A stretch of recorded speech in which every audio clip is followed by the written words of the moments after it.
God has all power. We, comparatively speaking, we have none. We have little. But when we repent and exercise faith, prayer, and the power of the priesthood, well, then we have power, God's power, given to do incredible and sometimes impossible things. Lyle got a phone call from Sister McCombs asking him if he would come and give her daughter, Kathy, a blessing. She was very sick with pneumonia. So Lyle said he would get another priesthood holder to help him, and he would be there around 3:30 p.m. So with Brad as a companion, Lyle arrived at the McCombs home at the appointed time. Sister McCombs was outside hanging clothes on the line. Her husband was standing nearby, leaning up against a tree. Lyle explained that he had come to give Kathy a blessing, to which Mr. McCombs, not a member of the Church of Jesus Christ of Latter-day Saints, said he wanted to watch this. He wanted to see what was going to happen. So they all went into the house.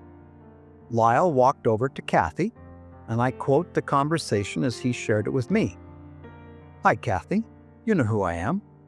She nodded her head up and down, and I said, "This is Brad Peterson. You remember him?" She nodded her head again.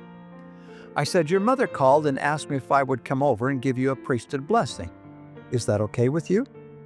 She could hardly speak, and she said, "Yes, I'm the one that asked her to call you." I said, "Kathy," as I looked right into her teary eyes, "do you have the faith that when I give you a priesthood blessing that you'll be able to go to school tomorrow?" End of quote. She nodded her head and she said, "Yes, I do."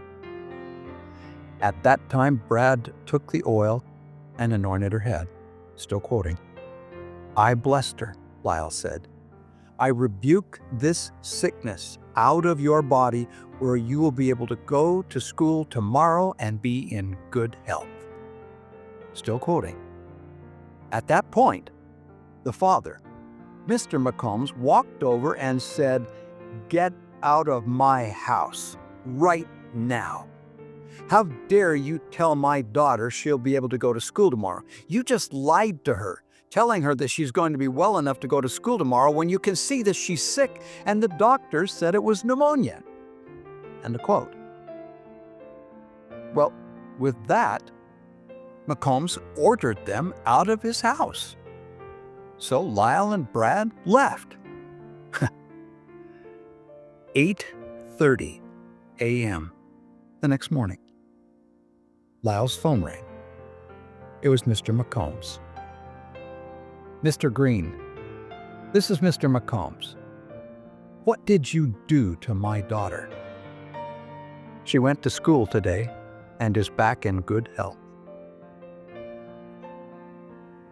Lyle explained about faith and the priesthood.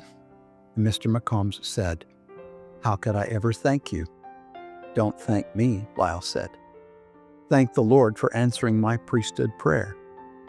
McCombs then said, "Please forgive me for being so mean to you." Lyle said, "You're forgiven, and the Lord also forgives you." Not long after that, Mr. McCombs was baptized, and his daughter Kathy, well, she later went on a mission.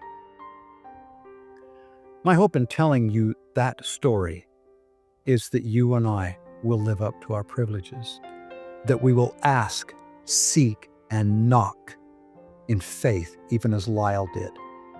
Then the same power to do the same kinds of things, miracles, can be ours.